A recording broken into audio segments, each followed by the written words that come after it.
1-2 గంటల మధ్యలో ఫోన్ చేసి పొద్దున్నే మాట్లాడదాం 8 కల్లా రమ్మని చెప్తే నేను డైరెక్ట్ అక్కడికి వెళ్ళిపోయాను ఢిల్లీకి. పోయినాక ఈ రోజు సిఈసి మీటింగ్ ఉంది, నువ్వే పోటీ చేయాలా, ఇప్పుడు నీ పేరు ప్రకటిస్తాం ప్రధానమంత్రి అమిత్ షా మధ్యలో నీ పేరు ప్రకటించాల్సి వస్తుంది, దానికోసం నువ్వు ఇప్పుడు జాయిన్ గా కండ వేసుకోకపోతే మన రేపు నువ్వు ఎనికిపోతే పార్టీ పడబోతుంది స్టేట్ వైడ్, అందుకని నువ్వు కండ వేసుకోవాలని చెప్పిన. అయితే లేదు సార్ నాకు మా వాళ్ళతో మాట్లాడుకొని వస్తా అని చెప్పిన. కానీ అప్పటికే వెంకట్రావు గారు, సీతారామయ్య గారు అందరూ ఉండటం లేదు లేదు ఇప్పుడు మళ్ళీ ఈ మీటింగ్ జరగదు, కష్టమవుతుంది, ఈ మీటింగ్ తర్వాత అయితే మళ్ళీ పేరు వెనక ప్రకటించాల్సి వస్తున్నారు. మీకు తెలుసు సరే బీజేపీ ఇప్పుడు ఉందా లేదా, చాలా మంది భయం ఏంటంటే అన్న ఇప్పుడు బీజేపీ లేదా అన్నారు. మీకు తెలుసు మనం వచ్చిన రోజు టీఆర్ఎస్ పరిస్థితి ఏందో, ఒక్క సర్పంచ్ లేడు మన ఇంటి నగర్ లో, కానీ మనం 120 సర్పంచ్లకు వచ్చినాం, పిఎస్సీఎస్ 17 గెలిపించుకున్నాం, ఎంపీపీలు గెలిచినాం, జెడ్పీటీసీలు గెలిచినాం, అన్ని వర్కర్స్ వచ్చినాం. కానీ నేను ఫెయిల్ అయింది కొద్దిగా యూత్ కి ఏమైనా చేద్దాం అనుకున్నా, దాంట్లో కొద్దిగా ఫెయిల్ అయినా. ఎందుకంటే కొద్ది ఊపులు లేచిన దగ్గర నుంచి పెళ్లిళ్ళు, పేరంటాలు, సావులు, ఉరుకులు ఏది పని చేయలేకుండా అయిపోయింది. ఇప్పుడు కేంద్ర ప్రభుత్వ సహాయంతో మనం యువతకి చేయలేస్తాం, ఉద్యోగ కల్పన స్కిల్ సెంటర్స్ చేయలేస్తాం, ఉద్యోగ కల్పన కోసం చేయలేస్తాం.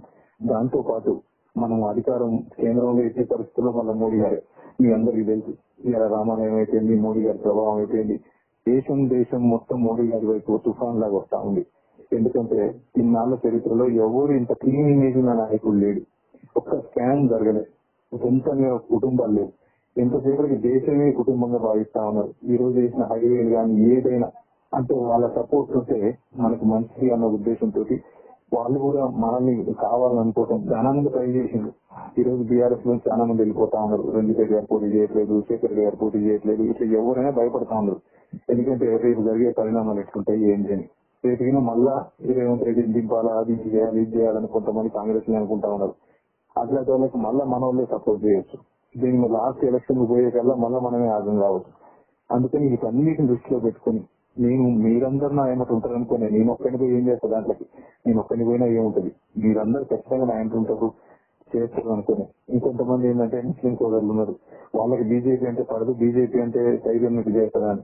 కానీ మీకు తెలుసు నేను మీకంటే ఎక్కువ ముస్లిం దర్గాకు పోయినా ఎక్కడికి పోయినా ఇది నాకు సొంత కుటుంబం. మీరు లోకల్ అనుకునే పని చేసినా, మనం అనుకునే పని చేసినా, అది పార్టీ మతం అని పని చేయలేదు, ఎవరికి ఒక్కలో అని పని చేయలేదు. ఎవరైనా మాకు సైదన్న అంటే అర్ధరాత్రి పంపించుకోకపోతున్నా, వేరే పని లేకుండా 5 సంవత్సరాలు గడిపిన. కాబట్టి మీరు ఆలోచించండి ఒక్కసారి. ఇది నేను ఏదో ఒకవేళ నేను మీకు చెప్పకపోవడం తప్పే, ఆ తప్పు క్షమించండి. కానీ మీరు అర్థం చేసుకుంటారు, మీకు తెలుస్తుంది. కొన్ని పరిణామాలు ఎట్లుంటాయంటే మీకు చెప్తే యాక్ట్ చేయలేరు, చెప్తే ఒక్కొక్కసారి సంవత్సరం నుంచి కలెక్టర్లకు అందరికీ వాళ్ళు చెప్పిన వినాలని నేను చెప్తే రేపు సైలెంట్ మాట్లాడాను ఇంకా అట్లా చెప్పలేము. బయటకు వచ్చి డబ్బులు ఎలక్షన్లకు వచ్చి లాస్ట్ నైట్ కల్లా డబ్బులు ఇస్తాం మీరే పెట్టుకోండి అంటే నైట్ మళ్ళీ మనకి చేయకుండా అవసరాలకు ఇస్తే మనం పార్టీలో ఎట్లా పని చేయలేస్తాం. అయినా మిమ్మల్ని కూడా పని చేసుకుంటూ వచ్చినాం. కాబట్టి దయచేసి దీని తప్పు అయితే తప్పులు క్షమించండి. మీరు నాకు తెలుసు ఆవేశంగా కొంతమంది పెట్టేవి చూస్తూనే ఉన్నా, కొంతమంది పంపిస్తూనే ఉన్నారు. మీ ఆవేశానికి నేను కారణం కావచ్చు, కానీ మీరు మంచి హృదయంతో ఆలోచించండి. ఒకసారి ఏదైనా చేసిన తప్ప రైతా అని ఆలోచించండి. రేపు పార్టీ పరిస్థితి ఎక్కడో ఆలోచించండి. రేపు ఎట్టి పరిస్థితుల్లో బీజేపీ ఎమర్జింగ్ పార్టీ ఎమర్జీ అయితే స్టేట్ కొంతమంది అనొచ్చు ఎక్కువ ఇప్పుడు ఏమీ లేదని. ఇలా మనం అంత ఇస్తున్న టీడీపీ కనుమరుగైపోయింది. ఇప్పుడు ఏం లేని బీఆర్ఎస్ పైకి వచ్చింది. మళ్ళీ ఇప్పుడు ఒక్కొక్కటి 10 సీట్లు 10-12 సీట్లు వచ్చే అవకాశం ఉంది కదా బీజేపీకి. ఎక్కడ చూసినా మోడీ గాలి వెళ్తా ఉంది. అందుకని అంటే ఆ క్లీన్ ఇమేజ్, పనిచేస్తున్న ఇమేజ్.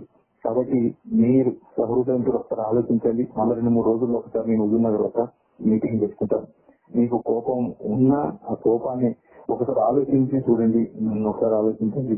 నేను చేసిన తప్పు అయితే క్షమించండి. మీరు అందరూ కూడా ఎట్టి పరిస్థితుల్లో సపోర్ట్ చేస్తారు. మీతో ఉంటుందనే నేను చేసుకున్నా, కానీ మీరు లేకుండా నేను ఒక్కడి పోయినా ఆ విలువ ఉండదు. మీకు అందరూ కూడా ఖచ్చితంగా నా ఇంటర్ రావాలో వస్తారని ఆశిస్తా ఉన్నా. జై తెలంగాణ. Thank you sir.